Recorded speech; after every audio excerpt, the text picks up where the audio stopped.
Este canal es para contestar todas tus dudas porque, por ejemplo, alguna vez te has preguntado, ay, ¿quién habrá sido Leonardo da Vinci? Ah, pues aquí está la respuesta. Fíjate que Leonardo da Vinci nació en Anciano, cerca de Vinci, en Italia. Por eso le dicen Leonardo da Vinci, porque antes no se usaban los apellidos, nada más el lugar cerca de donde había nacido.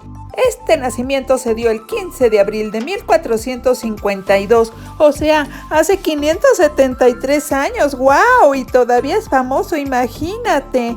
Y es que Leonardo da Vinci fue un genio del Renacimiento, pero ha sido de los genios de la humanidad porque hasta la fecha no hay persona que se le parezca. Era un polímata por excelencia, porque era pintor, inventor, ingeniero, anatomista, músico, arquitecto, escultor, científico, dibujante, químico. ¡Ay! Ya me cansé. ¡Wow! Fue hijo ilegítimo de un notario, Piero da Vinci, y de una campesina llamada Catherine. Su condición de hijo ilegítimo le impidió tomar una educación formal universitaria. Y es que allá por la época de Leonardo da Vinci, pues ser hijo ilegítimo, o sea, nacido fuera del matrimonio, era un gran obstáculo social, especialmente en cuestiones de herencia, estatus y, bueno, de la educación formal, ¿verdad? Porque, bueno, aunque no había leyes que prohibieran que estudiara en una universidad, lo cierto es que oficios formales como notario, abogado, médico, teólogo, solían estar reservados para los hijos legítimos, pero esto no fue impedimento para Leonardo da Vinci, al contrario, parece que hasta le hizo bien porque mostró una curiosidad insaciable y un talento extraordinario para el dibujo, la pintura, la escultura, todo lo relacionado con las ciencias y las artes. Sí, ya sé que ya te estarás preguntando a qué horas vamos a tocar el tema escabroso del robo de los cadáveres, ¿verdad? Bueno, pues lo trataremos de una vez.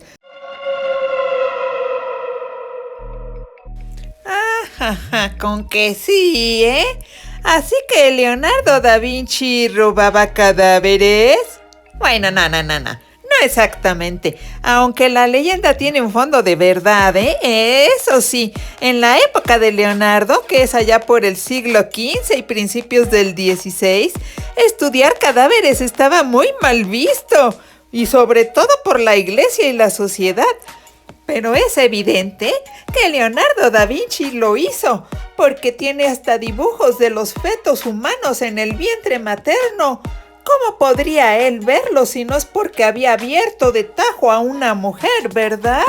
Recordemos que en sus tiempos no había ni rayos X ni nada de eso, nada que tomografías y todo lo que hoy existe. Los médicos sabían muy poco de la anatomía humana, se imaginaban muchísimas cosas, pero nadie lo podía comprobar. Así es que había un círculo muy reducido y especializado que, pues sí, se hacía de cadáveres ya fuera legal o ilegalmente para poderlos diseccionar y ver la anatomía. Se sabe que Leonardo da Vinci realizaba disecciones humanas de manera muy frecuente, era su obsesión. Sobre todo lo hizo cuando vivía en Florencia y en Milán, y más tarde hasta en Roma. Y él accedía a los cadáveres gracias a que tenía muchos contactos, sobre todo médicos en los hospitales. Por ejemplo, en el Hospital de Santa María Nuova, en Florencia, y más adelante en hospitales de Milán. También tenía por ahí contactos en el bajo mundo, que pues a lo mejor eso sí robaban cadáveres. Eso no lo podremos saber, ya pasaron más de 500 años, pero se sospecha que había mucho de verdad en esos rumores. Es más, en sus propios cuadernos dejó anotado que diseccionó más de 30 cuerpos humanos, probablemente ya todos ancianos o de gente muy pobre. Y lo hacía pues bueno para estudiar el cuerpo desde el esqueleto hasta los órganos, hasta los ojos, todo lo quería investigar. Es muy evidente que en aquella época era más que común que los estudiantes de anatomía y artistas recurrieran a cadáveres robados por otros, ¿verdad? Los compraban. Y pues es que los permisos eran imposibles de obtener a veces, o el número de cuerpos pues también era limitado, ¿verdad? No se puede robar cualquier cadáver. Aunque no hay evidencia directa de que Leonardo personalmente fuera y los robara por sí mismo, digamos, con sus propias manos, él escribió en sus cuadernos que, bueno, él conservaba en secreto todas sus disecciones porque tenía temor de la iglesia o de las autoridades. Así es que lo hacía todo a escondidas. Además, en algunos textos mencionaba que trabajaba de noche y a veces hasta con cuerpos en descomposición avanzada porque pues era lo único que conseguía. Entonces, pues todo eso reforzó la creencia de que tenía que estudiar el cuerpo humano pues cometiendo delitos en secreto, de noche, escondido, de manera clandestina. Pero bueno, ¿esto habrá fructificado? Esa sería la pregunta, ¿verdad? Avanzamos en la anatomía con sus estudios y la respuesta es que pues sí, muchísimo, se avanzó muchísimo con todos los dibujos y estudios de Leonardo da Vinci. Hizo dibujos anatómicos tan precisos que algunos se consideran mejores que los de los libros de la medicina de su tiempo.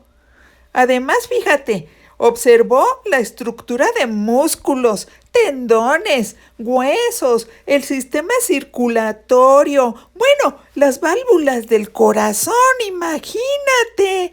También la formación de los fetos en el útero, el funcionamiento de los pulmones y la espina dorsal. Por supuesto, la mayoría de todos sus dibujos y estudios de anatomía no fueron publicados durante su vida, ¿verdad? Porque pues se sabía cuidar, capaz de que las autoridades lo agarraban, lo condenaban y lo metían en una mazmorra. Pero de haberse publicado en su época, hubiera revolucionado la medicina y estaríamos, yo creo que ahora mucho más avanzados. Y ahora que ya dejamos aclarado lo de los cadáveres, hablemos de otros aspectos de Leonardo da Vinci.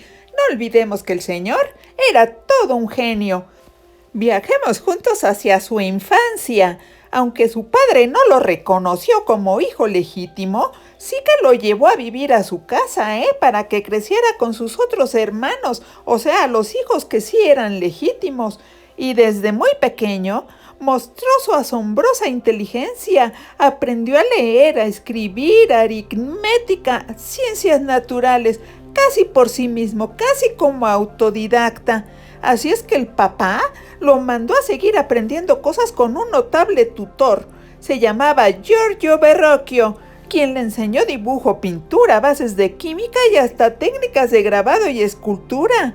Pero cualquier nuevo conocimiento, Leonardo da Vinci lo absorbía de manera muy rápida y pronto sabía tanto o más que su maestro. En busca de más conocimientos viajó a Milán y ahí lo acogió bajo su protección Ludovico Sforza, a quien le llamaban el Moro. Y ahí estudió ingeniería, arquitectura y se perfeccionó en la pintura. Después viajó a Roma, ahí trabajó para los Borgia y para el Vaticano. Sus últimos años los pasó como invitado del rey Francisco I en Francia, quien lo consideraba todo un amigo. Hay bastantes anécdotas sobre Leonardo da Vinci. Una de ellas es que era zurdo, muy adelantado a su tiempo. Escribía de derecha a izquierda, en un estilo que se le llama escritura especular, porque es como si lo vieras a través de un espejo, o sea, todo al revés. Se cree que era por comodidad, para que así protegía sus ideas de miradas indiscretas. También destacaba su capacidad para escribir con una mano y estar dibujando con la otra al mismo tiempo. Imagínate, si dudabas de que era un genio el señor, pues ahorita ya te estarás despejando tus dudas. Además era un vegetariano convencido. En aquella época hay que tomar en cuenta que no era común eso de defender el respeto a los animales, ¿verdad? Pero hay relatos en los que se dice que Leonardo da Vinci compraba aves en sus jaulas simplemente para liberarlas. No creas que pintó muchas obras, No era como Van Gogh, que dicen que hizo 900 cuadros durante su vida. No, Leonardo da Vinci tenía tantísimos intereses que tenía que repartir su tiempo entre todos ellos, ¿verdad? Y aunque es famoso por cuadros como La Gioconda y La Última Cena, Leonardo tenía la costumbre de dejar obras sin terminar. Su pasión por el conocimiento y la perfección lo llevaban a empezar nuevos proyectos antes de acabar los que ya tenía en marcha. Era diseñador de máquinas imposibles en aquella época, ¿eh? Sus cuadernos estaban llenos de diseños de helicópteros, tanques de guerra, submarinos, trajes de buceo, cosas que en su tiempo no se podían ni construir, pero cuyos principios sirvieron de base para la ciencia y se usaron sus diseños muchos siglos después. Imagínate, en 1495 diseñó un robot humanoide, de esos que ahora en China ya están vendiendo, pero imagínate, ya estamos en el 2025 y él lo concibió con más de 500 años de anticipación.